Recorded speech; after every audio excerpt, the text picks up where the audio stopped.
നാദപരം പരമയദ്ഭവത സ്വരൂപം ആനന്ദമാത്രമവികൽപ്പമവിദ്ധവർച്ച പശ്യാമി വിശ്വസൃജമേകമവിശ്വമാത്മൻ ഭൂതേന്ദ്രിയാത്മകമധസ്ഥ ഉപാശ്രിതോസ്മി എന്നാണ് പറയുന്നത്. നേരത്തെ ഞാൻ പറഞ്ഞ ഒരു കർണാടക സംഗീതമില്ലേ, അത് സദാശിവ ബ്രഹ്മേന്ദ്ര എന്ന് പറഞ്ഞാൽ പെട്ടെന്ന് പേര് ഓർത്തില്ല. അദ്ദേഹമാണ് എഴുതിയത്. അദ്ദേഹത്തിൻ്റെ ഒരുപാട് കൃതികളുണ്ട്. എല്ലാം ഇതേപോലെ വേദാന്തപരമാണ്, സ്തുതിപരമാണ്, വേദാന്തപരമാണ്. ശ്യാമരാഗത്തിൽ നാദപരം.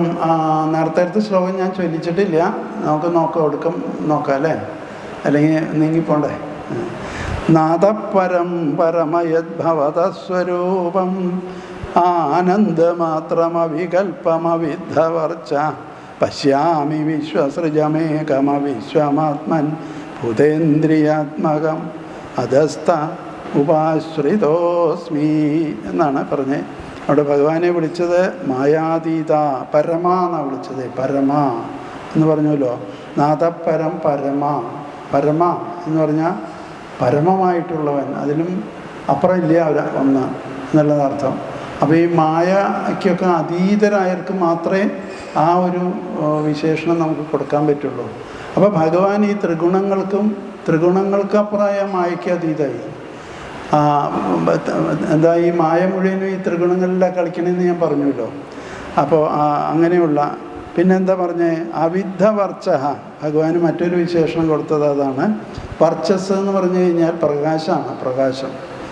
അവിദ്ധം എന്ന് പറഞ്ഞു കഴിഞ്ഞാൽ മൂടപ്പെട്ടത്, അത് തടഞ്ഞത് എന്നർത്ഥം. അപ്പം അങ്ങനെ ഒരു മൂടലില്ല, ഒരു തടവില്ലാത്ത ഒരു പ്രകാശം ആണ് എന്ന് പറയും. പ്രകാശമാണ് ഭഗവാൻ എന്നുള്ളൊരു വിശേഷണമാണ് കൊടുത്തത്. ഇതൊക്കെ നമ്മൾ ഭഗവാനെ മനസ്സിലാക്കേണ്ടത് എങ്ങനെയാണെന്ന് ഞാൻ ആദ്യം പറഞ്ഞ നിർവചനമായിട്ട് ബന്ധപ്പെടുത്തിക്കൊള്ളണം. നമ്മൾ വിചാരിക്കും നമ്മുടെ ചിലപ്പോൾ ധാരണകളൊക്കെ നമ്മുടെ പൊളിച്ചെഴുതേണ്ടി വരും ഇത് കഴിഞ്ഞാൽ. അതാണ് വിഷമം. ഒക്കെ റബ്ബറെടുത്ത് മാച്ചിട്ട് പുതിയത് എഴുതേണ്ടി വരും കടലാസിൽ. അപ്പം അങ്ങനെ ചെയ്തോളും. അവികൽപ്പം എന്ന് പറഞ്ഞാൽ നമുക്കൊരു ശങ്കയുണ്ടാവില്ല ഈ കാര്യത്തിൽ, ഉണ്ടാവാൻ പാടില്ല. അതെന്താണ് ശങ്ക എന്ന് പറഞ്ഞാൽ? വികല്പം എന്ന് പറഞ്ഞു കഴിഞ്ഞാൽ നമുക്ക് ഒരു ഡൗട്ട്ഫുൾ എന്ന് പറയില്ലേ, സന്ദേഹം ഉണ്ടാവുക. അതാണോ ഇതാണോ, എന്നാലും അതല്ലേ, ഇതാവുമോ, അങ്ങനെയുള്ള ഒരു വിഷയമില്ല എന്ന്. അൺഡൗട്ടഡ് ആയിട്ട് ഉള്ള ഒരു കൺസെപ്റ്റാണ് അതെന്നർത്ഥം. അവികൽപ്പം എന്ന് പറഞ്ഞു. പിന്നെ പറഞ്ഞതാണ് ആനന്ദമാത്രം. ഞാൻ നേരത്തെ പറഞ്ഞില്ലേ, ആനന്ദമാത്രം എന്നുള്ളതിനെ ഞാൻ പറഞ്ഞു. സാന്ദ്ര ആനന്ദാവബോധാത്മകം. ഇവിടെ അവബോധം എന്ന് ഒരു ദിക്കി പറഞ്ഞു, ആനന്ദം എന്ന് വേറൊരു ദിക്കി പറഞ്ഞു. മറ്റേത് എന്ത് ചെയ്തു, മേൽപ്പത്തൂര് ഒന്നിച്ച് പറഞ്ഞു. സാന്ദ്ര ആനന്ദാവബോധം.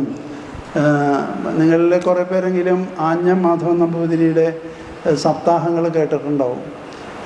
അദ്ദേഹത്തിൻ്റെ ഒരു പ്രത്യേക ശൈലിയാണ്. വാസ്തവത്തിൽ ഈ സപ്താഹത്തിന് ഇത്രയധികം ഒരു പ്രചാരമൊക്കെ കൊണ്ടുവന്നത് അദ്ദേഹമാണ്. കാരണം നമ്മളുടെ ഉള്ളിൽ എത്ര ഭക്തി ഇല്ലാത്തവൻ പോയാലും തിരുമേനിയുടെ ഒരു സപ്താഹം കേട്ടാൽ മതി, ഭക്തനാവും. അതിനൊരു പ്രത്യേക വശ്യതയുണ്ട് അദ്ദേഹത്തിൻ്റെ. അപ്പോൾ അദ്ദേഹം എപ്പോഴും ഭഗവാനെ പറയുന്ന ഒരു പര്യായമാണ് ആനന്ദക്കട്ട എന്ന് പറയും. ആനന്ദക്കട്ട എന്തൊരു പ്രയോഗമാണ്. ഞാൻ എപ്പോഴും ഇങ്ങനെ ആലോചിക്കും, തിരുമേനിയുടെ ഒരു പ്രയോഗം ആനന്ദക്കട്ട ആണ് ഭഗവാൻ എന്നാ പറയുക. സാന്ദ്രാനന്ദം എന്ന് പറഞ്ഞില്ലേ, സാന്ദ്രം എന്ന് പറഞ്ഞാൽ എന്താ അർത്ഥം? ഈ കട്ട തന്നെയാണ്. അതായത് സാന്ദ്രമായിട്ടുള്ള, ഡെൻസായിട്ടുള്ള, അപ്പോൾ ആ സോളിഡായിട്ടുള്ള അതാണ് ഇവിടെ പറഞ്ഞ് ആനന്ദരൂപം എന്ന് പറഞ്ഞത്. അപ്പോൾ ഇവിടെ ആനന്ദമാത്രം, ആ ആനന്ദം മാത്രമാണ് ഭഗവാന്റെ ഭാവം. അപ്പോൾ ഭഗവത് ഭാവം എന്താണെന്ന് വെച്ചാൽ ആനന്ദമാത്രം. അപ്പോൾ ഭഗവത് അനുഭവം നമുക്കുണ്ടായാലോ നമ്മളും എങ്ങനെയാവും? ആനന്ദമാത്രരാവും. നമുക്കും ആനന്ദം മാത്രമേ ഉണ്ടാവുള്ളൂ. അപ്പോൾ ഭഗവാനെ അനുഭവിക്കുക എന്ന് പറഞ്ഞത് അവിടെയാണ്. ഭഗവാനെ നമുക്ക് അനുഭവിക്കാൻ സാധിച്ചാൽ പിന്നെ വേറൊരു ചിന്ത, എപ്പോഴും ഹാപ്പിയാണ് എപ്പോഴും. ഓരേ നമ്മുടെ ജന്മം സഫലമായില്ലേ. ഈ ഭക്തിയുടെ ഒരു പ്രത്യേകത അതാണ്. നമുക്കൊക്കെ പലപ്പോഴും എന്താ പറ്റുകയെന്നറിയോ, ഭക്തിയൊക്കെ ഉണ്ട്, ഒരു സംശയമില്ല, ആരും അത് ചോദ്യം ചെയ്യാൻ വരാൻ പാടില്ല. നമ്മളിപ്പോൾ കുട്ടിക്കാലത്ത് മുത്തശ്ശിയുടെയൊക്കെ കൂടെ കയ്യും പിടിച്ച് അമ്പലത്തിൽ പോയി അങ്ങനെയാണല്ലോ ഈ ഭക്തി തുടങ്ങുക. ഞാനൊക്കെ അങ്ങനെയാണ് തുടങ്ങിയിട്ടുള്ളത് അല്ലേ. മുത്തശ്ശി ഇങ്ങനെ എന്നെ കൊണ്ടുപോകും, കാലത്ത് നേരത്തെ എഴുന്നേറ്റ് കുളിപ്പിക്കും. അത് കഴിഞ്ഞാൽ മുത്തശ്ശി പോകുമ്പോൾ കയ്യും പിടിച്ച് ഞാനും പോകും കൂടെ.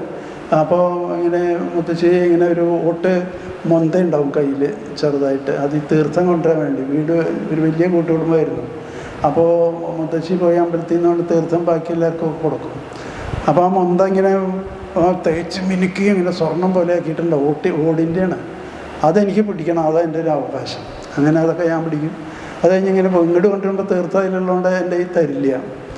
അത് കഴിഞ്ഞ് അവിടുന്ന് ചന്ദനം പൂവൊക്കെ കിട്ടും. അപ്പോൾ ചന്ദനം മുത്തശ്ശി അതിൻ്റെ എനിക്കിപ്പോഴും ഓർമ്മയുണ്ട്, സൈഡിൽ ഇങ്ങനെ പതിച്ച് വയ്ക്കും ഈ മൊന്തയുടെ. അങ്ങനെയൊക്കെ കൊണ്ടുവരിക.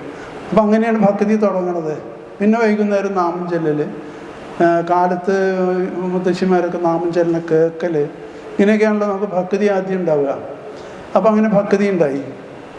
ഈ ഭക്തി ഉണ്ടായി കഴിഞ്ഞിട്ട് നമ്മൾ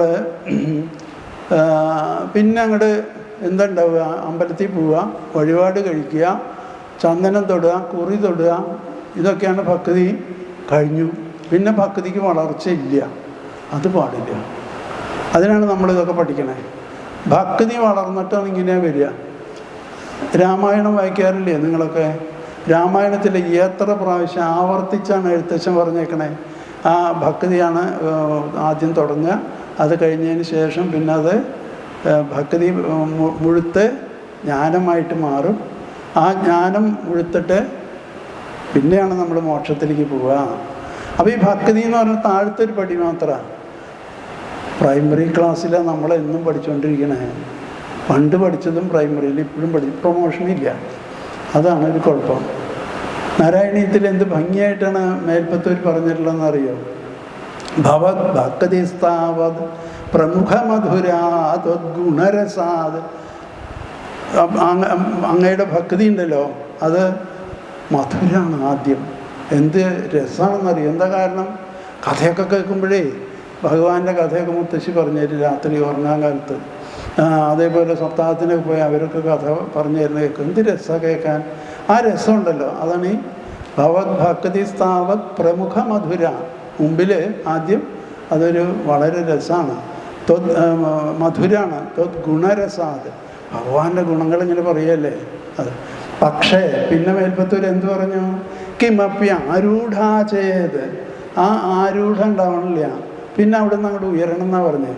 കിമപ്പി ആരൂഢാ ചെയ്ത് അഖില പരിതാപ പ്രശമനി. അപ്പോഴേ നമ്മുടെ ദുഃഖങ്ങളൊക്കെ തീരുള്ളൂ. നമുക്ക് ഭൗതികമായിട്ട് ലൗകികമായിട്ട് നമ്മൾ 3 തരം ദുഃഖങ്ങളെ പറ്റിയൊക്കെ പറയില്ലേ, അതൊക്കെ ഇല്ലാണ്ടാവുന്ന ഒരു അവസ്ഥയിലേക്ക് വരണമെങ്കിൽ എന്ത് ചെയ്യണം? ഇതിൽ നിന്ന് പ്രമോഷൻ വേണം അല്ലേ? ആരൂഢാ ചെയ്ത് അഖില പരിതാപ പ്രശമനി. മതിയോ? പോരാ, ഇനിയൊരു പടിയുണ്ട്. അതെന്താ? പുനശ്ചാന്തേ സ്വാന്തേ. അവസാനത്തിൽ നമ്മുടെ ഉള്ളിൽ സ്വാന്തേ, നമ്മുടെ ഉള്ളിൽ വിമല പരിബോധോദയമിളൻ മഹാനന്ദ അദ്വൈതം ഭവതി. അപ്പോൾ അവിടെ എന്താ ഉണ്ടാവുന്നത്? ഈ അവബോധം, ഈ ജ്ഞാനം, ഈ ജ്ഞാനത്തിൻ്റെ ഒരു നിധി ആയിട്ട് ഈ ഭക്തിയെ നമുക്ക് നമ്മുടെ ഉള്ളിൽ ആക്കാൻ സാധിക്കണം എന്നാ പറഞ്ഞ്. അപ്പം അങ്ങനെയാണെങ്കിൽ പിന്നെന്താ പ്രാർത്ഥിക്കാനുള്ളതെന്നാണ് ചോദിച്ചത് അവസാനം. കിമപ്യ ആരൂഢാ ചേദഖില പരിതാപ പ്രശമനി പുനശ്ചാന്തേ സ്വാന്തേ വിമല പരിബോധോദയമിളൻ മഹാനന്ദ അദ്വൈതം ദിശതി. ആ അദ്വൈത ബോധത്തിലേക്ക് എന്താ പറഞ്ഞേ? ഇവിടെ ഇപ്പം നമ്മൾ പറഞ്ഞില്ലേ, എല്ലാത്തിനും ഏകബീജമായിട്ടുള്ളത് ഭഗവാനാണ്. എന്നിലുള്ളതും നിന്നിലുള്ളതും ഒരേ ഭഗവാന്റെ ചൈതന്യമാണ് എന്ന് മനസ്സിലാക്കിയാൽ ഭേദചിന്തയുണ്ടോ? പിന്നെ അതാണ് അദ്വൈതം എന്ന് പറഞ്ഞാൽ ഒന്നേ ഉള്ളൂ എന്നുള്ള ചിന്തയിലേക്ക് എത്തും. ഞാനും നീയും തമ്മിൽ പിന്നെ എന്താ വ്യത്യാസം? ഒരു വ്യത്യാസമില്ല. പിന്നെ നിന്നോട് എനിക്ക് എന്തിനാ വൈരം അല്ലെങ്കിൽ ദ്വേഷഭാവം? ആവശ്യമില്ലല്ലോ. നമ്മൾ രണ്ടുപേരും ഒന്ന് തന്നെയാണ് എന്നുള്ള ഭാവത്തിലേക്ക്, ഒരു ഭാവത്തിലേക്ക് നമുക്ക് എത്താൻ സാധിക്കണം. അതാണ് പറഞ്ഞത്, സ്വാന്തേ വിമല പരിബോധോദയമിളൻ മഹാനന്ദ അദ്വൈതം ദിശതി കിമത പ്രാർത്ഥ്യമപരം നയിച്ച്. ഇതിൻ്റെ അപ്പുറം പിന്നെ എന്താ പിന്നെ പ്രാർത്ഥിക്കാനുള്ളതെന്നാണ് ചോദിച്ചത് മേൽപ്പത്തൂര്. ആ ഒരു ഭാവത്തിലേക്ക് നമ്മൾ എത്തണം അതാണ് ഇവിടെ പറഞ്ഞത്. അപ്പോൾ ഇവിടെ എന്ത് പറഞ്ഞു? നിന്റെ അതഹ പരം ന പശ്യാമി എന്നാണ് പിന്നെ പറഞ്ഞത്. നാദപരം പരമയത് ഭവതസ്വരൂപം, ഈ കാണുന്നതൊക്കെ അങ്ങയുടെ സ്വരൂപമാണ്. അതപരം, അതിൻ്റെ അപ്പുറം വേറെ ഒന്നും കാണുന്നില്ല എന്നുള്ളത് ആണ് അതിൽ പറഞ്ഞത്. ഹരിനാമ കീർത്തനത്തിൽ പറഞ്ഞില്ലേ, കാണുന്നത് ഒക്കെ ഭഗവത് രൂപമാണ്, കേൾക്കുന്നതൊക്കെ ഭഗവാന്റെ നാമങ്ങളാണ് എന്നുള്ളൊരു ഭാവത്തിലേക്ക് നമുക്ക് എത്താൻ സാധിക്കണം. അപ്പോൾ എന്താ അതുകൊണ്ടുണ്ടാവുന്നത്? ഇത് പശ്യാമി വിശ്വസൃജം ഏകം അവിശ്വം ആത്മൻ. നമ്മൾ ഈ വിശ്വത്തിനെയാണ് കണ്ടുകൊണ്ടിരിക്കുന്നത് അല്ലേ, ഈ ബാഹ്യലോകമല്ലേ നമ്മൾക്കൊക്കെ ദർശനത്തിൽ വരുന്നത്. അതിൻ്റെ ഉള്ളിലൊക്കെ അവിശ്വം ആയിട്ടുള്ളൊരു ഭഗവാനുണ്ടെന്ന് മനസ്സിലാക്കണം. ഈ വിശ്വമല്ലാത്ത, വിശ്വത്തിൽ നിന്നും വേറിട്ട ഒരു ഭഗവാനുണ്ട്. ആ ഭഗവാനാണ് ഇതെല്ലാം. ആ ഭഗവാന്റെ ചൈതന്യം കൊണ്ടാണ് ഇതെല്ലാം നമുക്ക് കാണപ്പെടുന്നത് എന്നൊരു ഭാവത്തിലേക്ക് നമുക്ക് എത്താൻ പറ്റണം എന്നാണ് പറഞ്ഞത്. അപ്പോൾ പിന്നെന്ത് പറഞ്ഞു? ഭൂതേന്ദ്രിയാത്മകമതസ്ഥ ഉപാശ്രിതോസ്മി.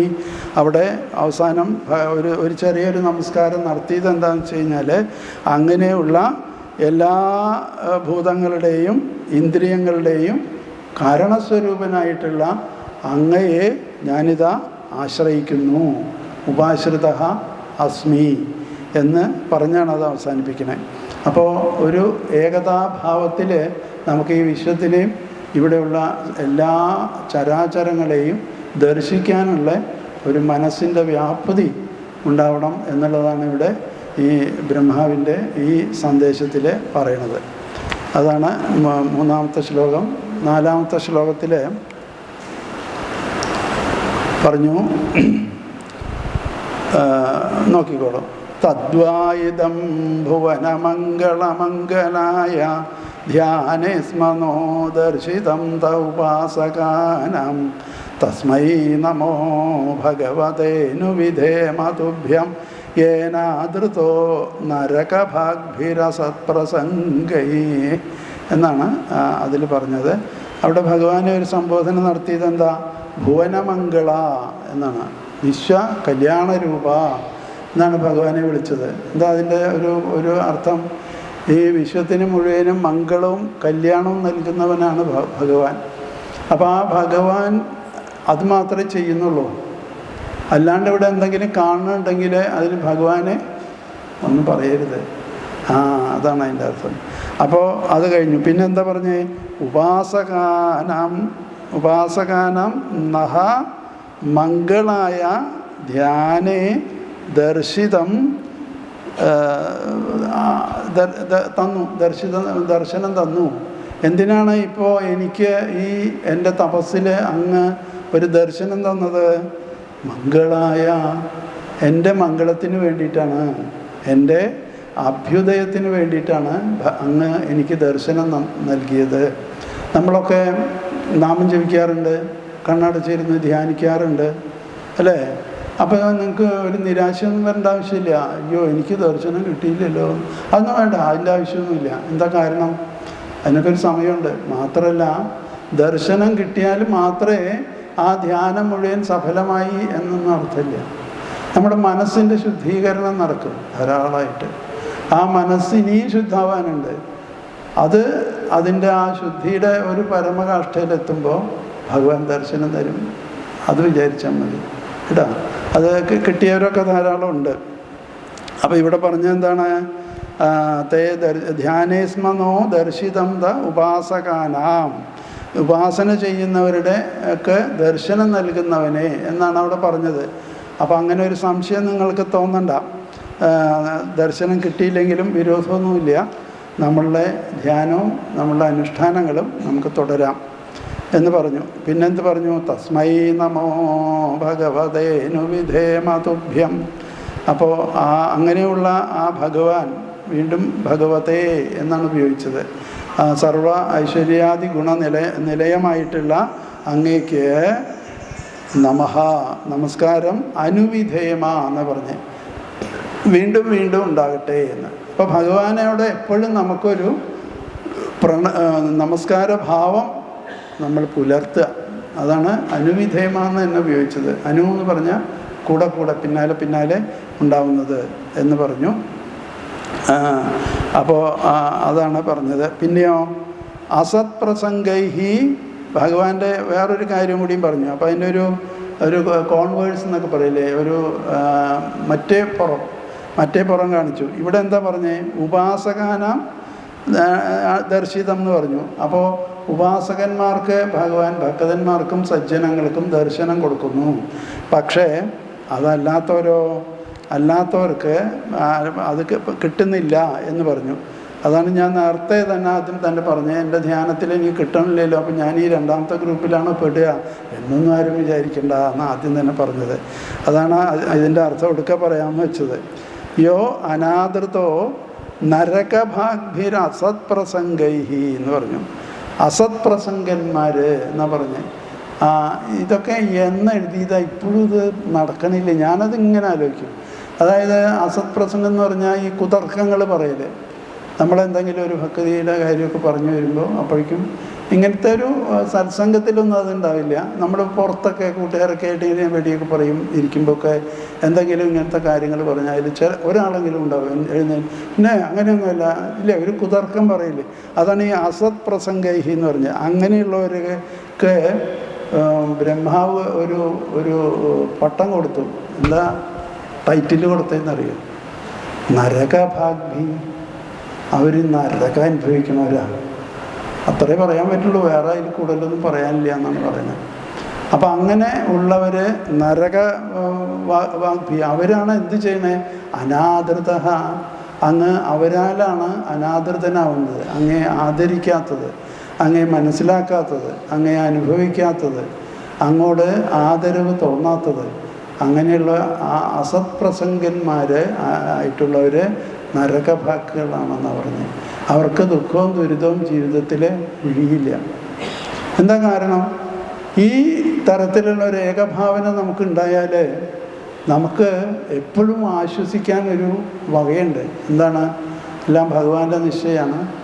ഭഗവാനെ ആശ്രയിച്ചാൽ എല്ലാം മാറും. ആ ഒരു സത്യം നമ്മൾ മനസ്സിലാക്കി. മാത്രമല്ല നമുക്ക് എപ്പോഴും കുട പിടിക്കാനും കൈ പിടിക്കാനും ഒരു ശക്തി വിശേഷം നമ്മുടെ കൂടെ ഉണ്ട് എന്നുള്ളൊരു ബോധ്യം വരും. അതാണ് ആ വ്യത്യാസം വരുന്നത്. അപ്പോൾ ഇവർക്ക് അതില്ല. നമുക്ക് എന്തെങ്കിലും ദുഃഖവും ദുരിതവും ഉണ്ടാവുക എപ്പോഴാണ്?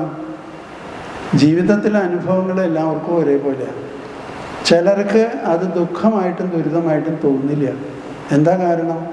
ഈ പറഞ്ഞ ചിന്തയിലേക്ക് അവർക്ക് എത്താൻ പറ്റിയാലേ. മനസ്സിലായില്ലേ? നേരത്തെ 3 പടികൾ പറഞ്ഞില്ലേ മേൽപ്പത്തൂർ പറഞ്ഞേ? അതിൽ 3ാമത്തെ പടിയിലേക്ക് നമ്മൾ എത്തിക്കഴിഞ്ഞാൽ പിന്നെ നമുക്ക് ദുഃഖവും ദുരിതം ഉണ്ടാവില്ല. നേരെ മറിച്ച് ഞാൻ ആദ്യം പറഞ്ഞ പ്രൈമറി ക്ലാസ്സിൽ തന്നെ നിങ്ങൾ തുടരുകയാണെങ്കിൽ നിങ്ങൾക്ക് ദുഃഖവും ദുരിതത്തിലുണ്ടാവും. അപ്പോൾ നമ്മൾ ഇമ്പ്രൂവ് ചെയ്തിട്ടില്ല, നമുക്ക് പ്രൊമോഷൻ കിട്ടിയിട്ടില്ല. അപ്പോൾ ആ അവസ്ഥയിലേക്ക് എത്തണം. അതാണ് ഇവിടെ ബ്രഹ്മാവിൻ്റെ ഉദ്ദേശവും. മനസ്സിലായില്ലേ? ഒന്നുകൂടി ചില ശ്ലോകം.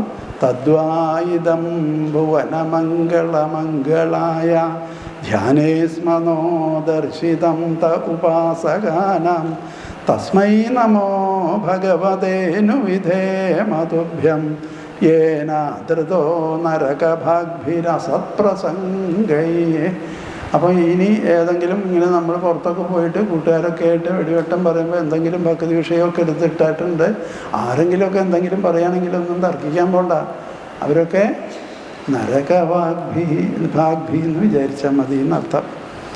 അപ്പോൾ അതാണ് അങ്ങനെ. അപ്പോൾ ഭഗവാനെ ആദരിക്കാൻ പറ്റാത്തവരുടെ ഒരു കാര്യമാണല്ലോ ഇപ്പോൾ പറഞ്ഞത്. ഇനി ഭഗവാനെ ആദരിക്കാൻ പറ്റുന്നവരുടെ കാര്യം എന്താണ്? അതാണ് അടുത്ത ശ്ലോകത്തിൽ പറയണത്. യേ തുത്വദീയ ചരണംബുജകോശഗന്ധം ജിഘ്രന്തി കർണവിവരൈ ശ്രുതിവാതനീതം ഭക്ത്യാ ഗൃഹീതചരണ പരയാ ച തേഷാം നാപൈഷിനാഥ ഹൃദയം ഗുരുഹാത് സ്വപുംസാം. കഴിഞ്ഞ ശ്ലോകത്തിൽ നമ്മൾ യേ അനാദൃത നരകഭാഗ്ഭിർ അസത്പ്രസംഗൈ എന്ന് പറഞ്ഞു. കുതർക്കങ്ങൾ ഉന്നയിച്ച് അങ്ങയെ ആദരിക്കാതിരിക്കുന്നവരൊക്കെ നരകഭാക്കുകളായിട്ട് മാറും എന്ന് പറഞ്ഞു. അപ്പോൾ ഭഗവാനെ ആദരിക്കുന്നവരെങ്ങനെയായിരിക്കും എന്നുള്ളതാണ് ഇനി പറയണത്. അത് നല്ലൊരു മനോഹരമായൊരു ശ്ലോകമാണ്. എനിക്കിതിൽ 2 ശ്ലോകങ്ങളാണ് വല്ലാണ്ട് ഹൃദയം ആകർഷിച്ചത്. അതിലൊരു ശ്ലോകമാണിത്. ഒരു ചമത്കാര ശോഭയൊക്കെ ഉണ്ട് ഇതിന്. അത് ഋഷിയുടെ ഈ ഭാഗവതം നിങ്ങൾ വായിച്ചു പോകുമ്പോൾ, ആസ്വദിച്ച് പോകുമ്പോൾ മനസ്സിലാവും. അതിൽ ചില ശ്ലോകങ്ങളൊക്കെ എത്ര മനോഹരമാണെന്നറിയും. ഒരുപാട് ചിത്രങ്ങളുണ്ട് അതിൽ. അതുപോലെ തന്നെ ചില കാര്യങ്ങളങ്ങോട്ട് വ്യാസഭഗവാൻ പറയണത് കേട്ട് കഴിഞ്ഞാൽ രോമാഞ്ചം വരും നമുക്ക്. അത്ര ഒരു ഗംഭീരമായ ഒരു കാവ്യ ചാതുര്യം കൂടി ഇതിലുണ്ട്.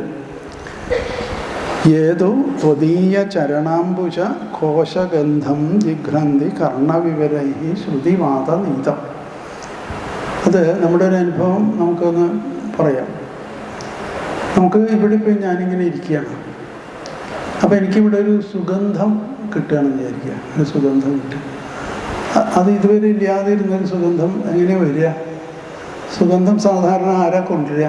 സുഗന്ധത്തിന് കാറ്റാ കൊണ്ടുവരിക അല്ലേ? ഒരു കാറ്റുണ്ട്, ആ കാറ്റിൽ കൂടെയാണ് ഈ ഗന്ധം വന്നത്. പിന്നെ എന്ത് തീരുമാനിക്കാം? ഏതോ ഒരു സുഗന്ധദ്രവ്യം ഈ കാറ്റ് ഏത് ദിശയിലാണോ വരുന്നത് ആ ദിശയിലുണ്ടെന്ന് ഉറപ്പിക്കാം. ആ ഗന്ധം അറിയണത് എങ്ങനെയാണ്? ഘ്രാണത്തിൽ കൂടെയാണ് അല്ലേ? മൂക്കിൽ കൂടെയാണ് അറിയുക. അപ്പം ഇവിടെ ഭഗവാന്റെ പാദങ്ങളാകുന്ന പങ്കജം, പാദങ്ങളാകുന്ന താമരപ്പൂവിൻ്റെ ഗന്ധം വരികയാണ് ചെയ്യുന്നത്. അപ്പം ആ ഗന്ധം വരാനൊരു കാറ്റ് വേണ്ടേ? ആ കാറ്റ് ഏതാണെന്നറിയോ? വേദങ്ങളിലാണ്. വേദങ്ങൾ ശ്രുതിവാദനീതം എന്ന് പറഞ്ഞാൽ, ശ്രുതി എന്ന് പറഞ്ഞാൽ വേദങ്ങൾ. ആ വേദങ്ങൾ കൊണ്ടുവരുന്ന ആ വേദങ്ങളാകുന്ന കാറ്റ് കൊണ്ടുവരുന്നൊരു സുഗന്ധം. ആ സുഗന്ധം എന്തിൻ്റെ സുഗന്ധമാണ്? ഭഗവത് പാദങ്ങളുടെ ആകുന്ന താമരയുടെ ഗന്ധമാണ്. ആ ഭാവന ആലോചിച്ച് നോക്കണം കേട്ടോ. അതാണ് ഏതു യാതൊരുവരാണോ ത്വദീയ ചരണാംബുജകോശഗന്ധം, ത്വദീയം അങ്ങയുടെ ചരണങ്ങളാകുന്ന അംബുജം താമരയുടെ ആ കോശങ്ങളുടെ ഗന്ധം. കോശം എന്ന് പറഞ്ഞാൽ അതിൽ കേസരങ്ങളൊക്കെ ഉണ്ടാവുമല്ലോ, അതിൻ്റെ ഒരു ഗന്ധം ജിഘ്രന്തി ഘ്രാണം ചെയ്യുന്നു, അത് മണക്കുന്നു. ആ മണക്കണത് നമ്മൾ സാധാരണ മൂക്കൊണ്ടല്ലേ? ആ ഭഗവാന്റെ ആ പാദാംബുജങ്ങളുടെ സുഗന്ധം മണക്കുന്നത് മൂക്കുകൊണ്ടല്ല. പിന്നെങ്ങനെയാണ് മണക്കുക? ചെവി കൊണ്ടാണ്. എന്താ കാരണം?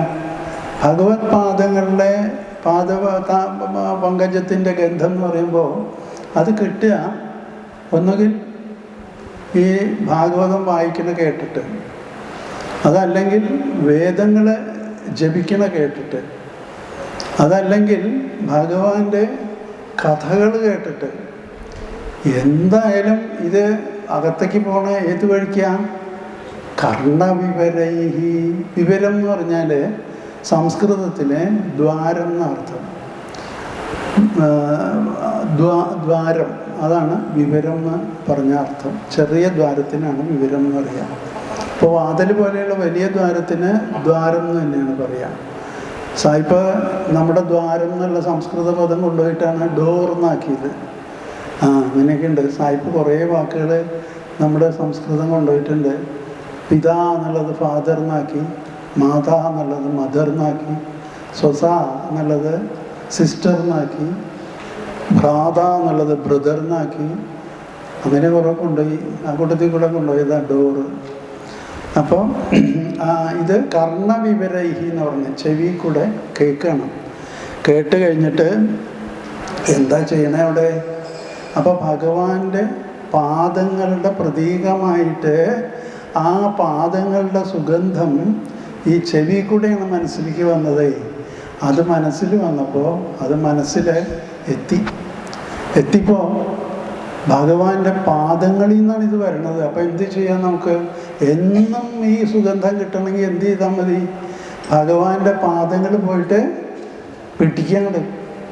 പാദങ്ങൾ പോയിട്ട് പിടിച്ചിട്ട് എങ്ങനെ പിടിക്കണം എന്നറിയാം? മുറുക്കി പിടിക്കണം. അല്ലെങ്കിൽ എന്താ ഓടിപ്പോകും ചിലപ്പോൾ. വിട്ടരുത്, അങ്ങനെ പിടിക്കണം. അങ്ങതാണ് ഗൃഹീത ചരണം എന്ന് പറഞ്ഞത്. മുറുക്കി പിടിച്ചിട്ടുള്ള ആൾക്കാർ ഭക്തിയോട് കൂടിയിട്ട് അങ്ങനെ പിടിച്ചു. ഇപ്പോൾ ഒരു ഭക്തൻ്റെ അനുഭവം പറയണം കേട്ടോ. ഭഗവാനെ എങ്ങനെ അനുഭവിക്കേണ്ടതെന്ന് ഞാൻ പറഞ്ഞില്ലേ ആദ്യം തുടങ്ങിയപ്പോൾ? അതായി പറയണേ, ഭഗവാനെ എങ്ങനെ അനുഭവിക്കണ്ടേ? അപ്പോൾ ഭഗവാന്റെ പാദങ്ങൾ കയറി മുറുക്കിയാണ്ട് പിടിച്ചു കഴിഞ്ഞിട്ടോ വിടില്ല. അപ്പം ഭഗവാൻ എന്ത് തീരുമാനിച്ചു? എന്നെ ഇവിടെ ബന്ധനത്തിലാക്കി. അപ്പോൾ എന്ത് ചെയ്യാം? നാപൈഷിനാഥ ഹൃദയാംബുരുഹാത് സ്വപുംസാം. ജ്ഞാനി ഭക്തൻ്റെ ഹൃദയാംബുരുഹത്തിൽ നിന്ന്, ഹൃദയമാകുന്ന താമരയിൽ നിന്നും ഞാനിനി പോണില്ല, ഞാൻ ഇവിടെ തന്നെ അങ്ങോട്ട് വസിക്കാം എന്ന് തീരുമാനിച്ചു. അപൈഷി എന്ന് പറഞ്ഞാൽ വിട്ടുപോകാന്നർത്ഥം. അപൈഷി, ഞാൻ വിട്ടുപോകുന്നില്ല, ഞാനിവിടെ തന്നെ ഇരിക്കാൻ പോകണം എന്ന് ഭഗവാൻ അങ്ങോട്ട് നിശ്ചയിക്കുന്ന പറയുന്നത്. ഈ പറഞ്ഞതിൻ്റെയൊക്കെ ചമൽക്കാരത്തിൽ കൂടെ പറഞ്ഞതിൻ്റെയൊക്കെ അർത്ഥം എന്താണ്? ആ ഭഗവത് കഥകൾ കേൾക്കാനും ഭഗവത് കീർത്തനങ്ങൾ കേൾക്കാനും ഒക്കെ നമുക്ക് നല്ല ഉത്സാഹവും താല്പര്യവും സന്തോഷവും അതിലൊരാനന്ദവും ഉണ്ടാവുക. അങ്ങനെ ഉണ്ടായിക്കഴിഞ്ഞാൽ ഭഗവാൻ സ്ഥിരതാമസവും നമ്മുടെ മനസ്സിൽ. അതാണ് ആ ഭഗവത് അനുഭവം ഉണ്ടാക്കാനുള്ള സൂത്രവിദ്യയാണ് ഇപ്പോൾ പറഞ്ഞു തന്നെ കേട്ടോ. ഒരു ഗംഭീര ഫോർമുലയെ പറഞ്ഞു തന്നെ. ഭാഗവതത്തിന് ഈ ഒരു ആശയം പല ദിക്കിലും കാണാം. ഒരു വളരെ മനോഹരമായിട്ടുള്ളൊരു ശ്ലോകമുണ്ട്. അത് ഭാഗവതത്തിൻ്റെ ആദ്യ ഭാഗത്ത് 1-ാമത്തെ സ്കന്ധത്തിൽ ഒരു ബ്രഹ്മാവും നാരദരും കൂടിയുള്ള ഒരു ബ്രഹ്മനാരദ സംവാദമുണ്ട്. ബ്രഹ്മാവും നാരദരും കൂടിയുള്ള ഒരു സംവാദം. അത് കുറേ കാര്യങ്ങളൊക്കെ അതിൽ പറയുന്നുണ്ട്. അതിൽ വെച്ചിട്ടാണ് ബ്രഹ്മാവ് ഭഗവാൻ ഉപദേശിച്ചു കൊടുത്ത ചതുശ്ലോകി ഭാഗവതത്തിനെ വിസ്തരിച്ച് 7-ാമത്തെ അധ്യായം പറഞ്ഞു കൊടുക്കുന്നതൊക്കെ 2-ാമത്തെ സ്കന്ധത്തിൽ ആ ഭാഗമൊക്കെ ഉണ്ട്. അപ്പം അതിൽ ബ്രഹ്മാവ് പറയുന്ന ഒരു ശ്ലോകമുണ്ട്. എന്താണെന്നറിയാം? പറഞ്ഞു, മകനാണ് നാരദർ, ബ്രഹ്മാവിൻ്റെ മകനാണ് നാരദർ. മോനെ, ഞാൻ ഒരു കാര്യമൊക്കെ പറഞ്ഞുതരാം. ഭാരതീമൃഷോപലക്ഷ്യതേ എന്ന് പറഞ്ഞു. ഭാരതി എന്ന് പറഞ്ഞ വാക്കുകൾ, എൻ്റെ വാക്കുകളുണ്ടല്ലോ ഒരു ദിക്കിലും പഴക്കില്ല. ഞാൻ പറഞ്ഞു കഴിഞ്ഞാൽ അത് അസത്യമാവില്ല ഒരിക്കലും. അതാണ് ഭാരതീമേ അംഗ എന്ന് വിളിക്കുകയാണ്. മൃഷ എന്ന് പറഞ്ഞാൽ വിഡിതായിട്ടോ തെറ്റായിട്ടോ സത്യമായിട്ടോ ഭവിക്കില്ല. ഉപലക്ഷ്യത വരില്ല എന്ന് പറഞ്ഞു. അത് കഴിഞ്ഞ് എന്ത് പറഞ്ഞു? നവൈക്വചിന്മേ മനസാ മൃഷാഗതി. ഒരു ദിക്കിലും, ക്വചിത് കുഹചിത് എന്നൊക്കെ പറഞ്ഞാൽ ഒരു ദിക്കിലും എന്നാണ് അർത്ഥം. ഒരിക്കലും എൻ്റെ മനസ്സ് ഒരു തെറ്റായ വഴി കൂടെ ഓടില്ല. മൃഷാഗതി, എൻ്റെ മനസ്സ് ഒരിക്കലും ഒരു തെറ്റായ വഴി കൂടെ പോവില്ല. അതായത് 2-ാമത് പറഞ്ഞു. 3-ാമത് എന്ത് പറഞ്ഞു? നമേ ഋഷീകാണി പതന്തി അസത് പഥേ എന്ന് പറഞ്ഞു. അസത് പഥം, കുമാർഗം, തെറ്റായ വഴി. തെറ്റായ വഴിയിലേക്ക് ഒരിക്കലും എൻ്റെ ഋഷീകാണി എന്ന് പറഞ്ഞാൽ ഇന്ദ്രിയങ്ങൾ പോയി പതിക്കില്ല. വേണ്ടാത്തത് കാണില്ല ഞാൻ, വേണ്ടാത്തത് കേൾക്കില്ല ഞാൻ. ഒന്നും എൻ്റെ ഒരു ഇന്ദ്രിയവും ഒരു കുമാർഗത്തിൽ പോയിട്ട് പതിക്കില്ല എന്ന് പറഞ്ഞു. അപ്പോൾ ഈ പറഞ്ഞതൊക്കെ നമ്മൾ ചെയ്യണ കാര്യങ്ങൾ നമുക്ക് പറഞ്ഞു തരിക. നമ്മൾ ഇതൊക്കെ ചെയ്യുന്നുണ്ട്, നോണം പറയുന്നുണ്ട്, നല്ലോണം പറയുന്നുണ്ട് ഇല്ലേ? പിന്നെ എല്ലാവരും നിലവിലിക്കിയിട്ടുണ്ടേ. പിന്നെ മനസ്സ് തെറ്റായ വഴി കൂടെയൊക്കെ പോകുന്നുണ്ട്. നമ്മളെത്ര അവനെ പിടിച്ചു നിർത്താൻ നോക്കിയാലും ചില കാര്യങ്ങളിൽ ഈ പ്രലോഭനങ്ങൾ വരുമ്പോൾ രണ്ടെണ്ണം എടുത്താൽ ഒരെണ്ണം ഫ്രീ എന്നൊക്കെ പറയുമ്പോൾ നമ്മുടെ മനസ്സിങ്ങോട്ട് പോവണേ. അപ്പോൾ അങ്ങനെ അത് പൊട്ടയാണെന്നല്ല ഞാൻ പറയുന്നത് കേട്ടോ. അല്ല, അതേപോലെ പിടിച്ചാൽ കിട്ടാത്തൊരു സാധനമാണല്ലോ മനസ്സ്. അപ്പം അങ്ങനെ അതും നമ്മൾ ചെയ്യുന്നുണ്ട്. പിന്നെയോ ഇന്ദ്രിയങ്ങൾ പോയിട്ട് ആവശ്യമില്ലാത്ത വഴിയിൽ പോയിട്ട് പതിക്കുന്നുണ്ട് എന്നുള്ളതിൽ ഒരു സംശയമില്ല അല്ലേ. നമ്മളിപ്പോൾ ചില കണ്ടു കഴിഞ്ഞാൽ നമ്മൾ പിന്നെ അവിടെ നിന്ന് പോരില്ല, അവിടെ തന്നെ കുത്തിരിക്കും. എല്ലാം പേപ്പർ എടുത്ത് നോക്കിയാൽ നമുക്കറിയാമല്ലോ ധാരാളം സംഭവിക്കുന്നുണ്ട്. അപ്പോൾ ഇതൊക്കെ നമ്മളെ കാര്യങ്ങൾ പറയണേ. അപ്പോൾ എനിക്ക് ഇതൊന്നും സംഭവിക്കില്ല എന്ന് പറഞ്ഞു. നാരദർ ചോദിക്കുക, എന്താ അച്ഛൻ ഇത്ര ഉറപ്പ് ഇങ്ങനെ സംഭവിക്കില്ല എന്ന് പറയാം? ഉറപ്പുണ്ട്. എന്താ ഉറപ്പ് പറഞ്ഞുതരാം കേട്ടോ. നമേ യന്മേ ഹൃദ ഉത്കണ്ഠ്യവതാധൃതോ ഹരി. ഞാൻ വേറെ ഒന്നും ചെയ്തിട്ടില്ല. അതിൻ്റെ സൂത്രം ഞാൻ നിന്നെ പഠിപ്പിച്ചു തരാം, ഫോർമുല തരാം. എന്താണ്? യന്മേ ഹൃദ, എൻ്റെ ഹൃദയം കൊണ്ട് ഞാൻ അതിനൊരു വിശേഷണം കൊടുത്തിട്ടുണ്ട്, അത് ഞാൻ പിന്നെ പറയാം. ധൃതോ ഹരിഹി, ഹരിയെ ഞാൻ പിടിച്ച് വച്ചേക്കുന്നു. എൻ്റെ ഹൃദയം കൊണ്ട് ഞാൻ ഹരിയെ കെട്ടിയിട്ടേക്കാണ്, ഞാൻ പിടിച്ച് വെച്ചേക്കണം. അതാണ് എൻ്റെ ധൈര്യം എന്ന് പറയുന്നത്. അവിടെ ഒരു പ്രയോഗമുണ്ട് ഹൃദ എന്നുള്ളതിന്. അതാണ് ഋഷിയുടെ ഒരു അസാധ്യമായിട്ടുള്ള കാര്യം. ഋഷി എന്താ പറഞ്ഞ, എങ്ങനത്തെ മനസ്സാ ഹൃദ എന്നുള്ളതിന് വിശേഷണം എന്താ പറഞ്ഞതെന്നറിയോ? ഔത്കണ്ഠ്യവതാന്ന, ഉത്കണ്ഠയോട് കൂടിയിട്ടുള്ള ഹൃദയം കൊണ്ട് പിടിച്ചു എന്നാണ്. എന്തിനാ ഉത്കണ്ഠ എന്താ വെച്ചാൽ എങ്ങാനും ചാടിപ്പോയാലും തന്നെ. അപ്പോൾ വിട്ടില്ല, മുറുക്കി പിടിച്ചേക്കാന്ന് പറഞ്ഞു. അപ്പോൾ ഭഗവാനെ അങ്ങനെ മുറുക്കി പിടിക്കുകയാണെങ്കിൽ ഇതൊക്കെ സ്വാഭാവികമായിട്ട് വന്നോളും. എന്താ കാരണം? ഇപ്പോൾ നമ്മുടെ ഈ ശ്ലോകത്തിൽ പറഞ്ഞില്ലേ, ഭക്തിയാ ഗൃഹീത ചരണ പരയാം ന തേഷാം നാപൈഷിനാഥ ഹൃദയാം പുരുഹാത്മ പുമാംസം. അങ്ങനെ ആരെങ്കിലും എന്നെ മുറുക്കി പിടിച്ച് ബന്ധനസ്ഥനാക്കാൻ നോക്കിയാൽ ഞാൻ പറയും, ചങ്ങലയ്ക്കൊന്നും ഇടണ്ട കേട്ടോ, ഞാൻ പോകണമൊന്നുമില്ല, ഞാൻ ഇവിടെ തന്നെ ഇരുന്നോളാം എന്ന് പറഞ്ഞ് ഭഗവാൻ സ്ഥിരവാസമാവുന്ന പറഞ്ഞു. അപ്പോൾ അതാണ് നമ്മൾ ഭഗവാനെ എങ്ങനെയാണ് അനുഭവിക്കേണ്ടതെന്നുള്ളത്. മനോഹരമായ ഒരു ശ്ലോകമല്ലേ? നമുക്കൊന്ന് ചൊല്ലി നോക്കുക. ഞാൻ ചൊല്ലിക്കോളൂ. ഏതോ ത്വദീയ ചരണംബുജകോശഗന്ധം ജിഘ്രന്തി കർണവിവരൈ ശ്രുതിവാതനീതം ഭക്ത്യാ ഗൃഹീത ചരണ പരയാ ച തേഷാം നാപൈഷിനാഥ ഹൃദയംബുരുഹാത് നാപൈഷിനാഥ ഹൃദയംബുരുഹാത് സ്വപുംസാം. അതെ, നല്ലൊരു ശ്ലോകമാണ്. അത് നമ്മൾ എപ്പോഴും ഹൃദയസ്ഥാക്കി വയ്ക്കുക. ഇതാണ് ഭഗവാനെ പിടിക്കാനുള്ള, നമ്മൾ ചൂണ്ടായിട്ട് പിടിക്കില്ലേ ഭഗവാനെ, അതിനുള്ളൊരു സൂത്രമാണത്. അതാണ് ബ്രഹ്മാവ് പറഞ്ഞു തന്നത്. 6ാമത്തെ ശ്ലോകം നോക്കാം നമുക്ക് കേട്ടോ. താവത് ഭയം ദ്രവിണഗേഹ സുഹൃന്നിമിത്തം ശോകസ്പൃഹ പരിഭവോ വിപുലശ്ച ലോഭ താവന്മമേത്യസദവഗ്രഹ ആർത്തിമൂലം യാവന്നതേഘ്രിമഭയം പ്രവൃണീതലോകഃ. ഇതിൽ പറയാണ് ലോകഃ, അവസാനത്തെ വരിയാണ് ആദ്യം പറയാൻ പോണേട്ടാ. ലോകഃ എന്ന് പറഞ്ഞാൽ ജനങ്ങൾ, ലോകര് എന്ന് നമ്മൾ പറയില്ലേ, അത് തന്നെ ലോകഃ. അപ്പോൾ എന്താ ചെയ്യണത്?